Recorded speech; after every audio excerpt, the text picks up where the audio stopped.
近4季嘅谷草私家3欄入邊咧，以我哋自己知識嘅統計啦，就有244隻馬咧係全程走3碟或者以外，即係冇走去變奏啊或者點樣嘅。最常咁做嘅頭6位騎師，試下估啊！田泰安、田泰安係第1位啊，係22次，冇令大家失望嘅。黃之雲、黃之雲係冇份嘅喎。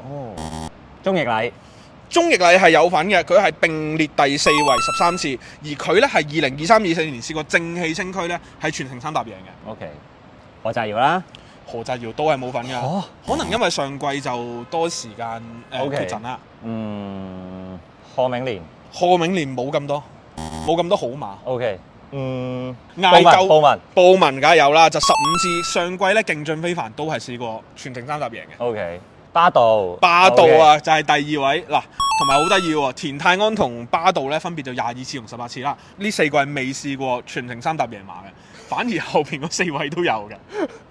霍雲星啊，冇錯。咁啊，大前季就22-23年咧試過幸運之神私家3欄全程3搭。哇！剩翻呢一位華將咧，佢都係試過全程3搭贏馬。今季周俊樂冇錯啊！今季東來欣賞全程3搭贏馬。係嗰場。嗱，其實咧近4季有總共6隻馬咧係全程3搭私家3贏馬嘅。記唔記得另外2隻係邊2隻咧？一隻潘頓，一隻何澤堯，2隻都係3倍樓下。記得喺下邊留言。